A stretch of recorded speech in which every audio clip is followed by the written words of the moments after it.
Olá!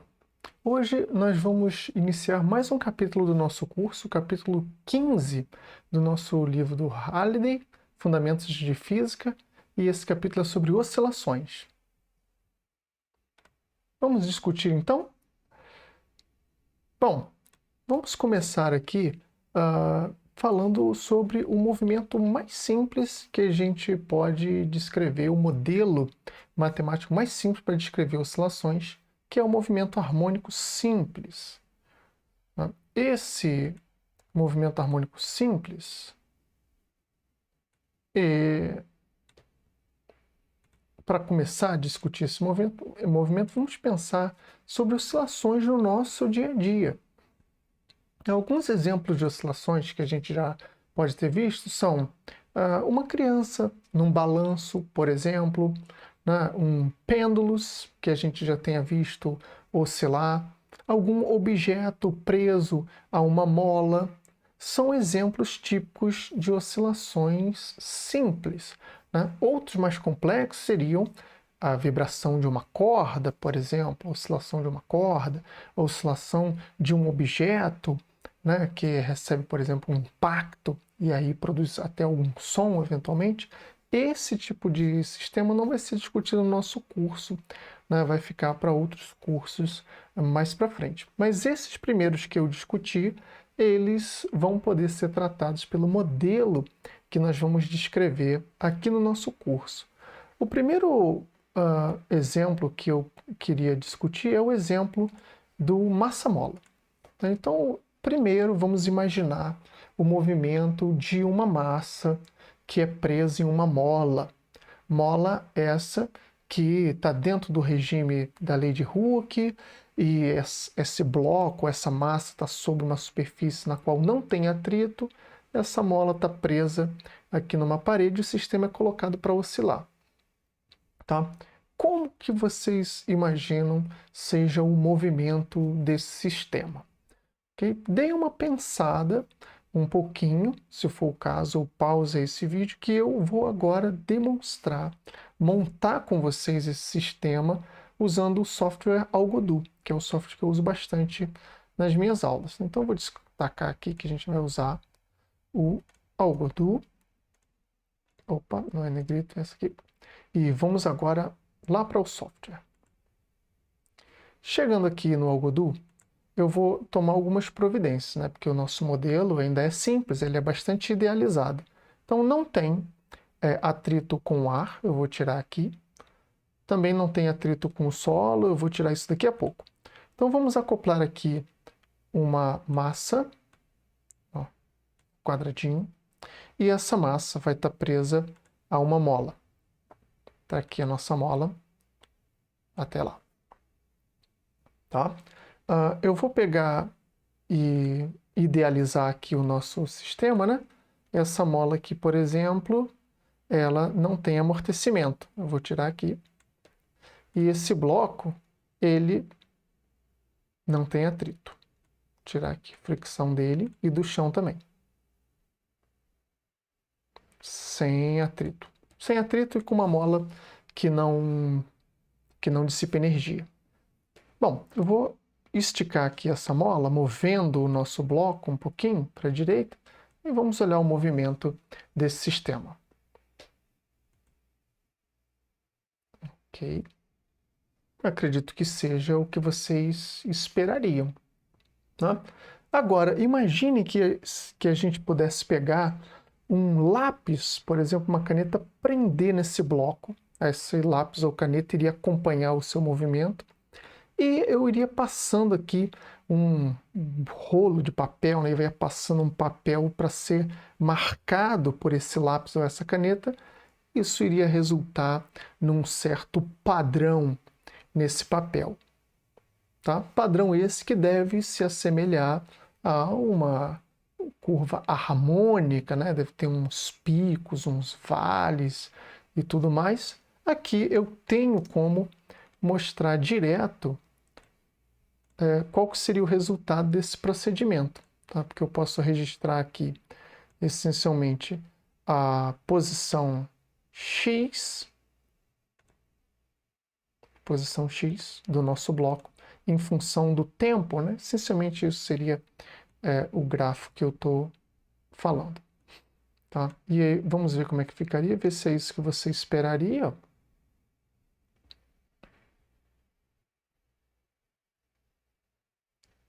Tá? Então a gente teria aqui na vertical a posição desse bloco em função do tempo, e aqui na horizontal, né, a gente teria o tempo. A posição não chegou na origem, que a origem seria aqui neste ponto, né, ficou um pouco deslocada para o lado, mas a gente consegue ver esse caráter oscilatório do nosso bloco. Okay? Eu posso adiantar para vocês, não vai ser surpresa nenhuma, que essa função que descreve esse movimento é uma função harmônica do tipo seno ou cosseno. Além disso, né, se eu tivesse pego esse bloco aqui inicialmente e puxado de uma distância maior, o gráfico seria diferente. Ó. Vejam como seria. Ok? Notem que agora o nosso gráfico ele vai mais alto, ou já posso usar o termo adequado, ele tem uma amplitude maior. Tá? Então o movimento harmônico simples ele é caracterizado por alguma amplitude, né? O tamanho desse gráfico. Também, como ele é harmônico, ele é caracterizado por uma frequência. Né? Se eu quisesse contar quantas vezes esse bloco realiza um ciclo completo em um certo intervalo de tempo, eu poderia pensar na frequência. Né? Ele vai até um ponto, ele sai de um ponto, vai até o outro e volta 5 vezes por segundo, por exemplo. Ou ele vai 10 vezes, isso representaria movimentos com diferentes frequências. Tá? Eu já vou mudar a frequência aqui para vocês verem. Okay, mas antes eu quero discutir que a distância aqui temporal, né? Se eu marcar exatamente o intervalo de tempo em que ele chegou nesse máximo daqui, e depois o tempo que ele chegou no outro máximo, né, fizer a diferença entre esses tempos, isso vai me dar o período de oscilação, né, que é quanto tempo demora para ele ir de uma configuração do sistema até ele voltar novamente para essa configuração. Tá? Então, esse seria o período. E outra questão interessante aqui do nosso sistema seria o seguinte, ó, eu vou pegá-lo aqui num instante arbitrário qualquer, que não é aquele inicial em que eu soltei o bloco. Se a gente fosse ver o gráfico a partir daqui, ele teria essa cara. Ó. Ele é um seno ou um cosseno transladado, né, no tempo. E isso, então, a gente vai ver daqui a pouquinho, é caracterizado por uma constante de fase. Né? É uma variável que carrega informação sobre a condição inicial do nosso movimento. Tá? Eu não alterei o bloco, eu não alterei a mola, eu não alterei, vamos dizer, o esticão inicial que eu dei, mas o gráfico ele é um pouco diferente, né? Ele é um gráfico deslocado. Agora eu vou alterar aqui algumas propriedades para mudar a frequência desse movimento. Tá? Eu já estou adiantando aqui um resultado, que essa frequência vai depender da massa do bloco e também da constante da mola. Então, aumentei aqui, por exemplo, a massa do bloco, dei uma pensada aí antes de eu soltar aqui a simulação. Se eu aumentar a massa desse bloco, ele for, né, tiver uma massa maior, o que será que acontece com a frequência? Será que aumenta ou diminui? A resposta vem a seguir.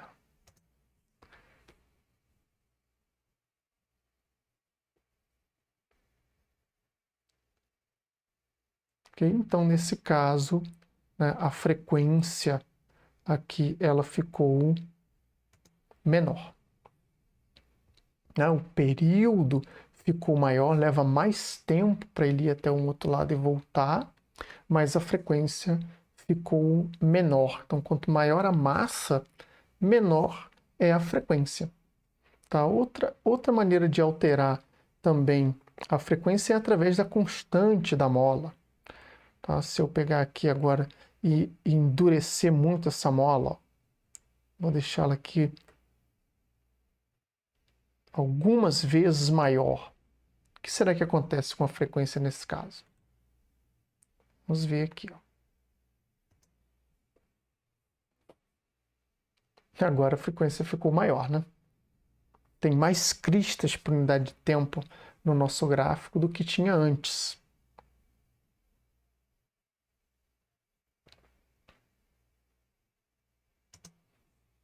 Ok?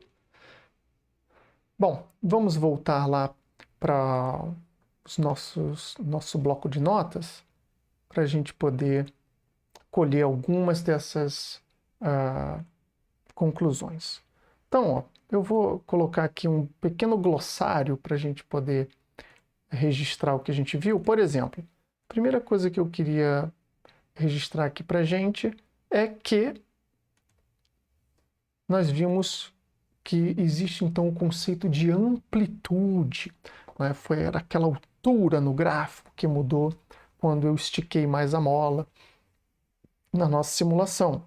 E essa amplitude é o deslocamento máximo que você pode ter a partir, da posição de equilíbrio. Né? Tinha um ponto ali, que é onde a mola tem o comprimento natural dela, ali é o ponto de equilíbrio. Se eu deixar o bloco naquela posição e não imprimir nenhuma velocidade inicial a ele, ele vai ficar ali paradinho, sem oscilar. Tá? Outro conceito é esse da constante de fase. Essa constante de fase, que eu vou representar pela letra φ, ela permite descrever movimentos com diferentes condições iniciais. Vocês viram que para um movimento que tinha a mesma amplitude, né, era composto do mesmo bloco e da mesma mola, ele pode ter gráficos diferentes. Se ele foi solto a partir do repouso, né, tendo sido esticada a mola, ou se a mola tinha seu comprimento original, mas foi concedida uma velocidade inicial para o bloco, ou se é um caso intermediário. Né? A mola estava ligeiramente esticada e o bloco tinha alguma velocidade, foi o exemplo que eu mostrei ali agora há pouco. Bom, essa constante de fase, né, ela entra no argumento de uma função harmônica, então ela pode ser expressa em radianos, por exemplo. Outro conceito importante aqui no nosso estudo é o de frequência. Eu vou representar aqui ao longo do nosso curso através da letra F. E essa frequência é o número de oscilações realizadas por unidade de tempo. Okay? No Sistema Internacional de Unidades, a frequência é expressa em Hertz, que é 1/segundo. Tá? Logo que eu apresentar a expressão matemática para a posição do bloco em função do tempo, a gente vai se convencer que além dessa frequência em Hertz, existe uma frequência que é a frequência angular. Essa frequência angular ela vai ser utilizada dentro do argumento da função harmônica que descreve o nosso movimento. Tá? A posição do bloco em função do tempo. Claro que ela está relacionada à frequência em Hertz, né? Nós já vamos ver isso também. Outro conceito que eu discuti lá no Ogodu, queria formalizar, deixar registrado aqui para vocês, é o período. Então, o período, estou definindo aqui como sendo o tempo decorrido para que o oscilador retorne a uma dada configuração.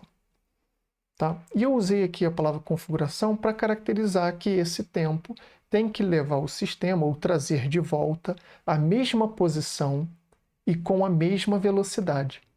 Porque se você for perceber nesse movimento do bloco, né, quando eu estiquei aqui para a direita e soltei, ele vem até o centro, né, onde seria a posição de equilíbrio da mola, aí ele passa dessa posição e volta para o centro.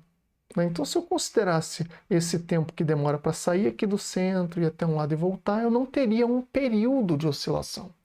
Para eu completar um período, seria preciso que esse bloco esticasse novamente a mola e voltasse a essa posição de equilíbrio. Tá? Então, por isso eu botei configuração. No SI, né, a unidade de período, a unidade de tempo, é o segundo. E o período ele vai ser caracterizado como o inverso da frequência. Tá? Por exemplo, se demora 1 segundo para ele dar uma oscilação, né, então a frequência é 1 sobre isso, dá 1 Hz. Se demora 1 segundo para ele dar 2 oscilações, né, então o período é meio segundo e a frequência é 2 Hz. Tá? Tente se convencer desses resultados aí depois.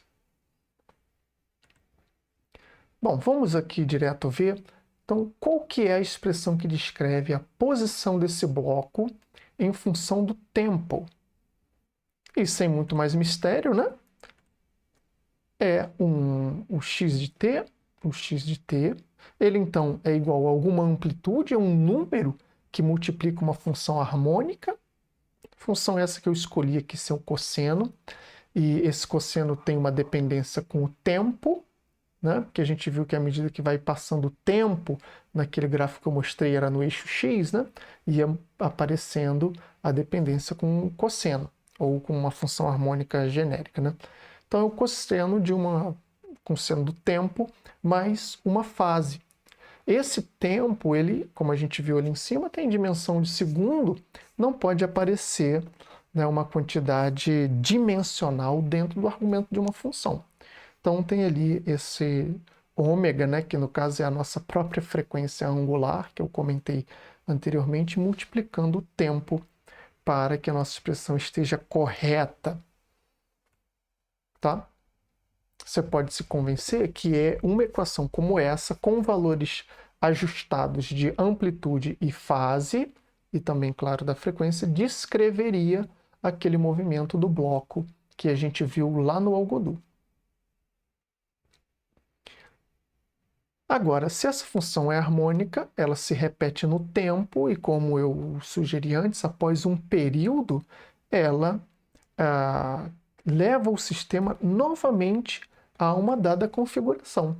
Se eu impuser que a função, num certo instante de tempo, seja igual a ela calculada no instante de tempo t mais t maiúsculo, onde t maiúsculo é o nosso período, nós vamos nos convencer do seguinte, ó. Vou fazer aqui devagar para a gente ver. Então, nós teríamos que xm, que é a amplitude, vezes cosseno de ômega-t mais fase. Isso aqui é o x de t, que eu acabei de mostrar ali em cima. Isso seria igual a xm, né, amplitude de novo, vezes cosseno, mas agora no argumento onde tem ali ômega-t, eu preciso escrever ômega-t minúsculo mais ômega vezes t maiúsculo, mais a nossa fase. Deixa eu registrar aqui a nossa equação. Tá? E agora nós teríamos aqui como cancelar, né, ou cortar xm dos dois lados, e teria igualdade de dois cossenos, cujo argumento difere somente de um fator ômega-t. Tá? Então é fácil de se convencer que quando isso ocorre, é porque essa diferença no argumento ela vale 2π. Então a gente se convenceria a partir dessa relação de cima que ômega-t, t maiúsculo, né, que é período, é igual a 2π. E invertendo aqui para lá e para cá, né, nós nos convenceríamos então que o ômega, a frequência angular de oscilação do nosso sistema, ela vale 2π sobre t. Então eu não escrevi aqui, mas como 1 sobre t é a frequência em Hertz, né, o ômega então é 2π vezes a frequência em Hertz, ou 2πf. Deixa eu registrar isso aqui. Bom, mas não só de posição vai viver a nossa discussão, né? A gente tem condições também de encontrar a velocidade do movimento harmônico simples, né? E para isso a gente poderia, para encontrar essa velocidade, a gente poderia derivar aquela expressão x de t em relação ao tempo. ok? Que é o que nós vamos fazer aqui embaixo. Então, a velocidade, em função do tempo, ela seria a derivada em relação a t do x de t. Substituindo a expressão do x de t aqui na nossa equação, nós teríamos que isso é a derivada de xm vezes cosseno de ômega-t mais fase, em relação ao tempo. Tá? E aí, a historinha aqui, a gente sabe como é que é dessa derivada, né? Xm é a amplitude, então é um número, poderia sair dessa derivada. Aí nós teríamos derivada de cosseno de ômega-t mais fase em relação ao tempo. Como que faz isso? Deriva cosseno de ômega-t mais fase em relação a esse argumento, ômega-t mais fase, que a gente sabe fazer isso, vai dar menos seno, e depois derivaria esse argumento em relação ao tempo. Né? Então, a derivada ali do φ, né, que é um número, daria zero. Aqui eu tenho um número vezes tempo, então a derivada de ômega-t em relação ao tempo resultaria em sair ômega dessa nossa expressão. Né? E o resultado, ver se vocês concordam, seria então que v de t é igual a menos ômega vezes a amplitude multiplicado então por seno de ômega-t mais fase.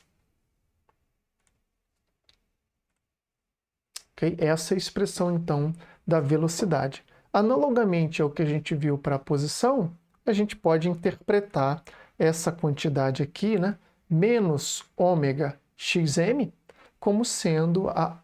Nem precisa do sinal negativo, né? Desculpa, eu vou pegar só aqui do ômega. Ômega xm como sendo a amplitude da velocidade, né? O maior valor que a velocidade pode ter nesse movimento. Já com relação à aceleração, também não seria difícil, né? É mais uma derivada, tá? Então a gente faria aqui, ó, analogamente, que a aceleração, função do tempo, ela é a derivada da velocidade em relação ao tempo. Então teria uma expressão muito parecida com a anterior, só que agora eu vou derivar menos ômega xm seno de ômega-t mais fase em relação ao tempo. Seguindo, vamos colocar aqui em outra cor, né? E a aceleração, então, em função do tempo, vai ser dada por menos, já tinha ômega xm. Essa derivada, ela vai ter como efeito tirar mais um ômega dali de dentro do argumento e transformar seno em cosseno. Então vai aparecer menos ômega ao quadrado, xm, cosseno de ômega-t mais a fase. Isso é igual a menos ômega ao quadrado x de t. Né? É todo esse termo daqui, ó, xm, cosseno, não, sem o ômega. Eu quero selecionar só ele aqui, se eu não conseguir, tudo bem. Não consegui. Mas a gente pode reconhecer que ele está aqui no começo, ó. X de t é xm cosseno de ômega-t mais fase. Tá? Por isso que eu pude escrever essa última expressão, que é um resultado muito interessante, né? É uma aceleração que depende da posição. Tá? Então, onde essa posição for, esse x de t for máximo, né? Ou seja, quando a mola está completamente esticada, né? Nesse instante, a aceleração ela é máxima. Né? Isso até parece bem razoável, porque a mola está esticada ao seu máximo, a força é máxima, né? Então parece um resultado bastante consistente com o que a gente viu até agora. Ok? Vamos prosseguir aqui, ó, trocando agora para a nossa próxima sessão, que seria tentar encontrar, né, uma lei para esse movimento, tentar entender esse movimento para além simplesmente do sistema massa-mola. Então, eu vou destacar aqui, ó, que nós vimos que a aceleração nesse movimento ela é dada por menos ômega ao quadrado vezes x de t, né, onde esse ômega é a frequência angular de oscilação sobre a qual a gente ainda não sabe muita coisa, a menos de eu ter mexido com ela lá um pouquinho no Algodo. Mas agora vamos ver se a gente consegue relacioná-la matematicamente com outras propriedades do nosso sistema. Bom, no caso do sistema massa-mola, que é esse que a gente está vendo até agora, não é difícil de você se convencer que na ausência de atrito, a força resultante, e também, né, num movimento horizontal, a força resultante ela vale menos K vezes o x de t.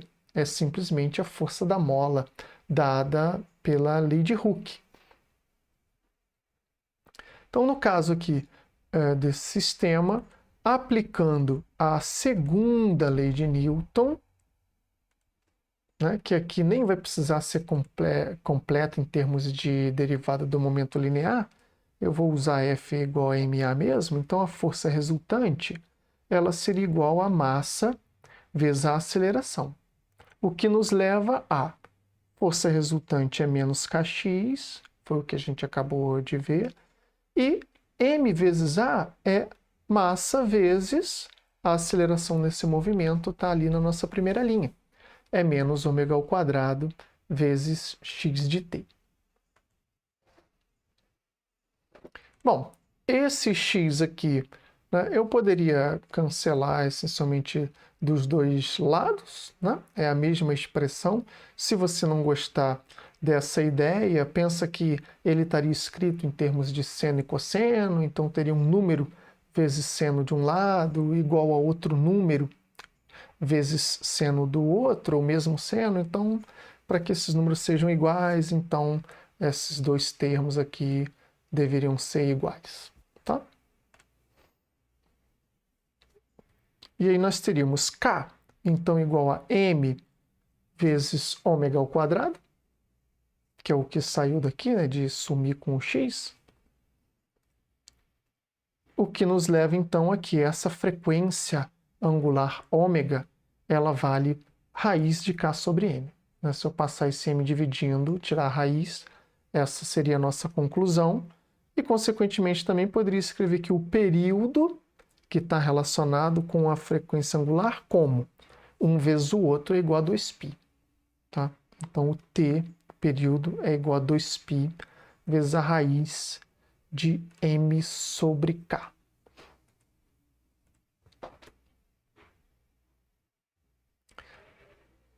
Bom, essas expressões aqui que a gente obteve até agora, né, essa expressão particular para a frequência angular e para o período, elas são válidas somente para esse caso massa-mola. Tá? Mas dá para a gente perceber aqui, fica claro que essa frequência angular ela depende das propriedades do nosso sistema e não depende de como esse sistema foi colocado em movimento, no caso aqui, as condições iniciais. Okay? A gente viu ali, né, no exemplo do Algodo, que se aumentasse a constante da mola, né, se fosse uma mola mais dura, a frequência aumentava. Né? Isso está aqui compatível com o que nós obtivemos. E quando a gente aumentou a massa do bloco, a frequência diminuiu. Tá? Mas não, essas expressões, né, não tem uma dependência simplesmente linear com a constante da mola ou inversamente proporcional à massa, isso vai com a raiz de K sobre M, que é um outro resultado para a gente ter em mente. Okay? Então, de qualquer forma, aqui o recado é que para que ocorra esse movimento, né, a força resultante ela tem que ser, como às vezes a gente chama, restauradora, né? Porque aqui ela aparece assim como menos K vezes X, quer dizer que quando desloca a mola para um lado, ela puxa para o outro. Quando comprime a mola, ela empurra no sentido oposto. Tá? Vamos trocar aqui de seção. E vamos discutir agora a energia do movimento harmônico simples. Tá? Antes de continuar aqui com a nossa discussão, eu queria que você fizesse uma pausa, tá? E refletisse o seguinte. Pensa um pouquinho antes da gente progredir, qual que deve ser a energia mecânica de um sistema massa-mola? Okay? Será que é possível, né, com uma pequena reflexão um pouco mais profunda, dizer direto qual que é a expressão sem fazer muitas contas? Eu posso dizer que sim. Tá? Então dê uma pensada aí, se for o caso, dá um pause no vídeo. E agora eu vou continuar aqui com a dedução. Tá? Depois a gente vai ver como que teria como obter essa resposta de maneira mais imediata. Bom, vamos aqui pelo que a gente conhece. Então, a energia mecânica, ela vai ter duas parcelas, né? Uma parcela é a energia cinética e a outra é a potencial. A soma dessas duas é a energia mecânica desse sistema. Tá? Nesse caso, a posição depende do tempo e a velocidade também. Então, em princípio, essa energia ela deve depender do tempo. Vou escrever aqui U de T, que é a energia potencial elástica da mola, mais K de T, essa que é, então, a energia cinética do bloco, a energia que ele tem pelo fato de ter velocidade, e a outra energia que a mola tem pelo fato de estar esticada ou comprimida. As contribuições das duas vão ser dadas pelas seguintes expressões. Vê se vocês concordam. A energia potencial, função do tempo, ela vale 1/2 de K vezes a distensão da mola ao quadrado. Então, botei aqui, 1/2 de K, x de T ao quadrado.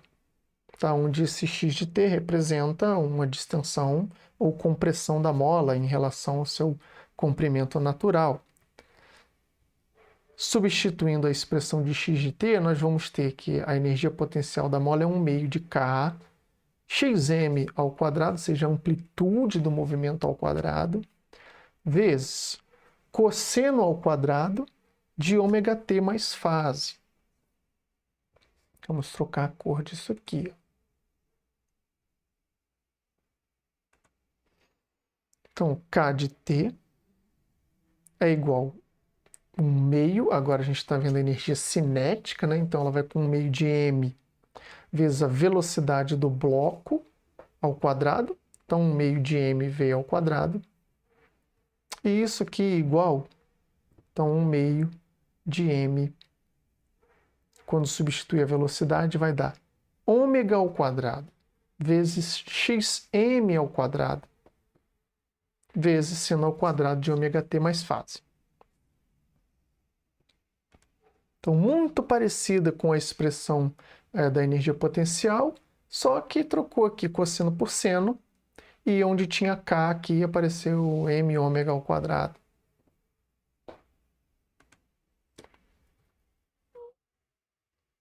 Bom, então eu vou reescrever a energia cinética como sendo 1/2 de... Mas nós acabamos de ver na sessão anterior qual que era a relação entre m ômega e K no sistema massa-mola. E é justamente que K igual a m ômega ao quadrado. Então essa segunda diferença que eu sugeri existir aqui, na verdade não existe. Né? M ômega ao quadrado é o próprio K nesse caso. Né? Então a massa vezes a frequência angular ao quadrado é a constante elástica da mola nesse sistema. Isso vezes xm ao quadrado, que é a amplitude ao quadrado, vezes, então, seno ao quadrado de ômega-t mais uma fase.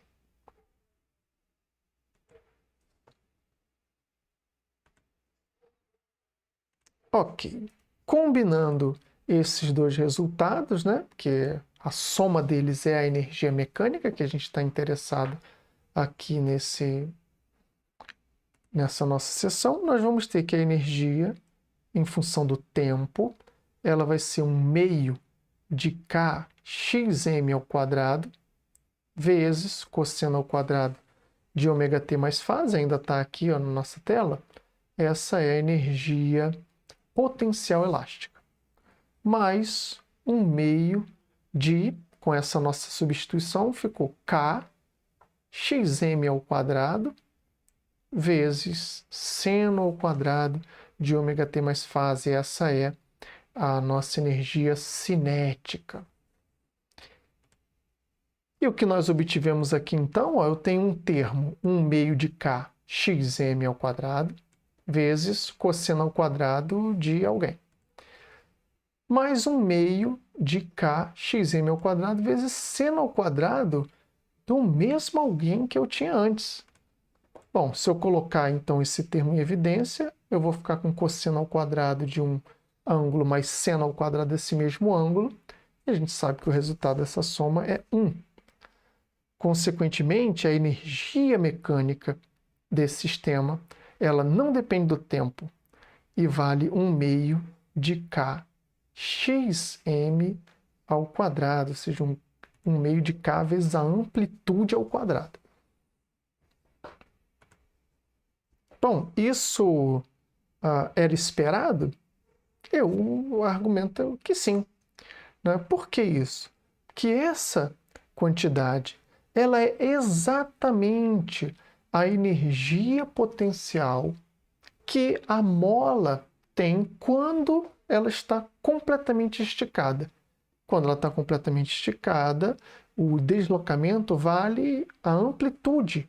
Então, nesse caso, a energia, quando a mola está completamente esticada, ela é puramente potencial e vale 1 meio de K vezes a amplitude do movimento ao quadrado, 1 meio de K xm ao quadrado.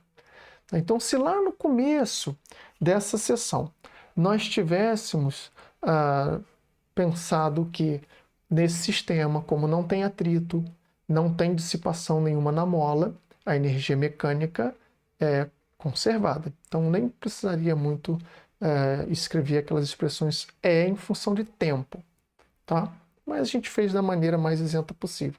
E além disso, a gente poderia se convencer que se houvesse um instante para o qual eu soubesse como calcular essa quantidade, essa expressão seria válida para todo o movimento.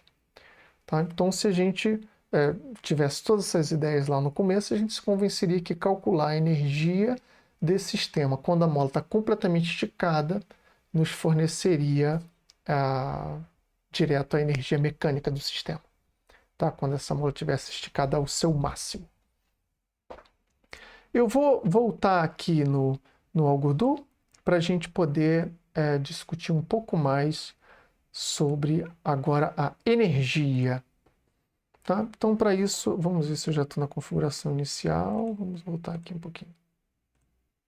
Aqui, acho que é aqui. E agora eu vou precisar selecionar aqui 2 caras para mostrar os gráficos, tá? E eu quero ver os seguintes gráficos. Na direção Y, eu quero ver tanto a energia cinética quanto a energia potencial da mola. Tá? Eu vou colocar aqui a energia, a soma da energia total do sistema. Eu acho que eu vou ter algum problema aqui, tá? Mas se qualquer coisa eu acerto daqui a pouquinho. E no eixo X eu quero o tempo. Tá? Vamos ver aqui se eu... Tá, eu tive aqui um pequeno probleminha pelo seguinte, o Algodo ele está considerando também a energia potencial desse bloco. Tá? Então eu vou dar uma acertada nisso aqui, só um instantinho para não bagunçar demais. Eu vou ter que tirar esse solo daqui e colocá-lo um pouquinho mais abaixo. Aqui. Isso acho que já vai resolver o nosso problema. E agora eu vou mover esses 2 caras aqui um pouquinho.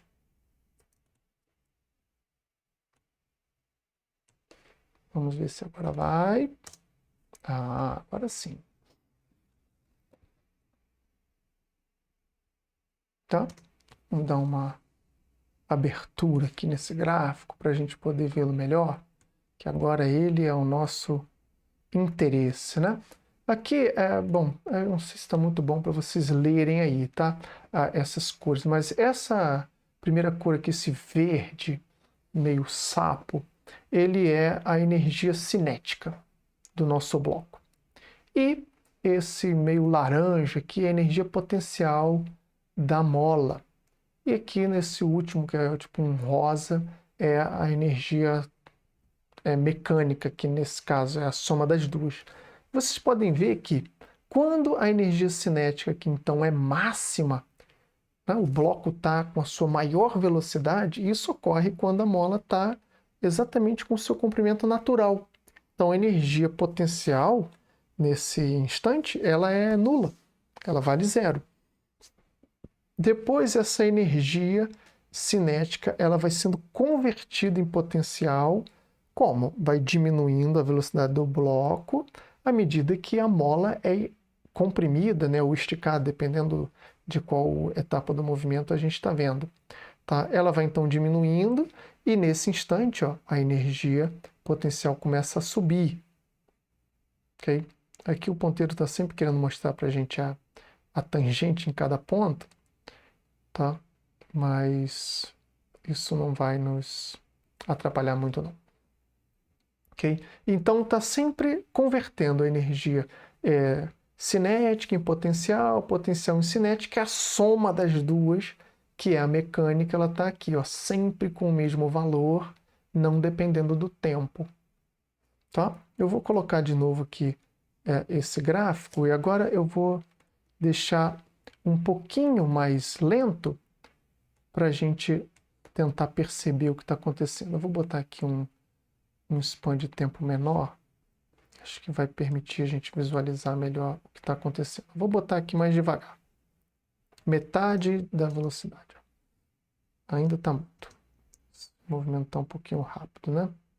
Acho que é porque eu ainda estou com aquela mola muito forte. Vou botar aqui bem pouquinho. E, ó, então está indo, comprimiu a mola, está chegando no máximo, comprimiu ao máximo. Aí a energia potencial era máxima. Agora de novo, distendeu ao máximo. Agora aqui a velocidade do bloco seria máxima. Tá? Então tentem acompanhar aí o movimento do bloco e tentar perceber ali no gráfico de cima qual das duas energias é máxima ou mínima a cada instante de tempo. Tá? E a mecânica, por sua vez, soma das duas, está ali sempre com o mesmo valor. Ok, vamos voltar aqui para as nossas notas. Tá? Com isso a gente sintetizou aqui essencialmente essas ideias.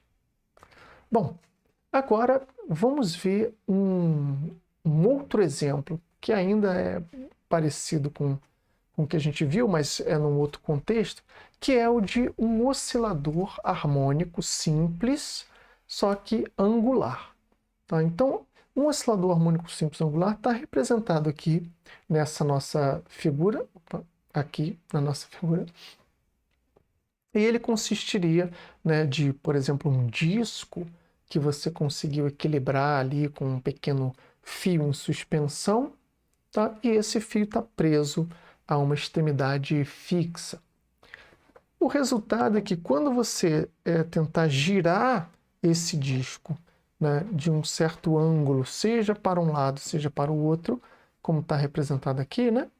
Se eu quiser aumentar de θm para um lado ou para o outro, vai surgir um torque restaurador, né? Quando você torcer o fio para um lado, ele quer distorcer para o outro. Aqui nesse caso, até esses θm mais e menos, né, positivo e negativo, seria já a previsão da amplitude de movimento angular que esse pêndulo pode ter. Ok? Então, só para a gente reforçar aqui, né, essa figura representa um pêndulo de torção. Quando a gente gira esse disco, como eu sugeri,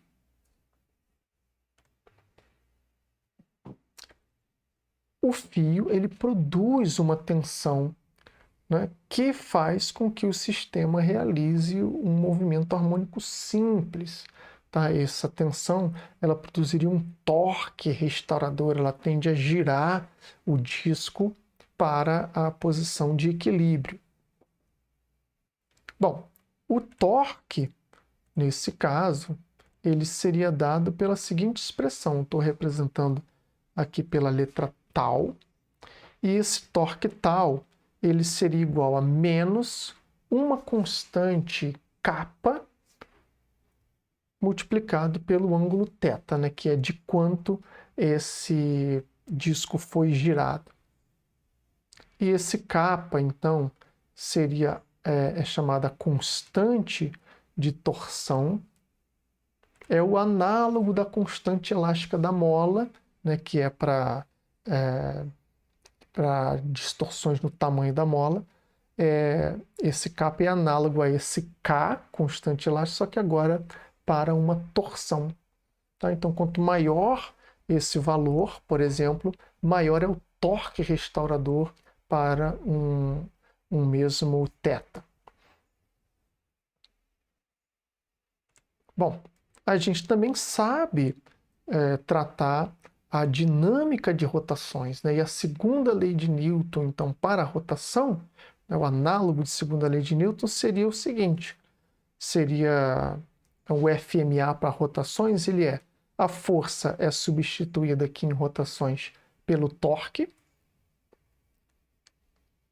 a massa ela é substituída pelo momento de inércia, né, que é uma medida do quão difícil é girar um objeto em torno de um eixo, e multiplicado aqui, agora não mais pela aceleração, mas por esse alfa, que é a aceleração angular, é a derivada segunda do θ em relação ao tempo. Então vou botar aqui, ó. Então onde esse I é o momento de inércia, aqui no caso do pêndulo de torção, o momento de inércia desse disco. Bom, por analogia com o sistema massa-mola, né, nós teríamos aqui que esse torque, que é menos kappa vezes θ, isso é igual a I vezes alfa, e aí identificando esse θ com o x do massa-mola, esse alfa com a aceleração do massa-mola.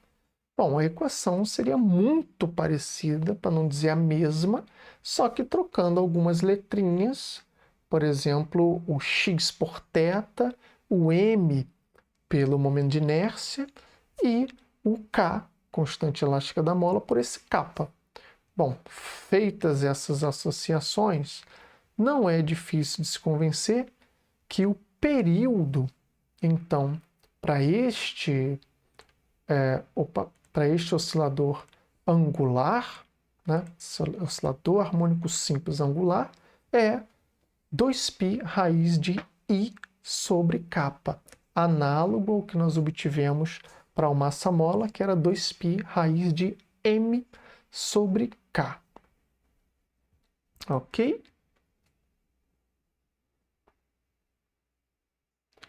Bom, então, com essa última sessão, nós encerramos essa segunda aula, né, nesse formato remoto. Agora a gente começou o capítulo 15, falando sobre as oscilações, e fica para vocês fazerem em casa o quê? Olhar os exemplos que eu não fiz aqui nessa aula, mas que estão lá no nosso livro, tá? Estudar esses exemplos, dar uma olhada no capítulo e depois, ao longo da semana, nós vamos ter o nosso encontro síncrono para poder discutir esses conceitos e falar mais algumas coisas sobre essas seções do livro, ok? Então, um abraço, até lá.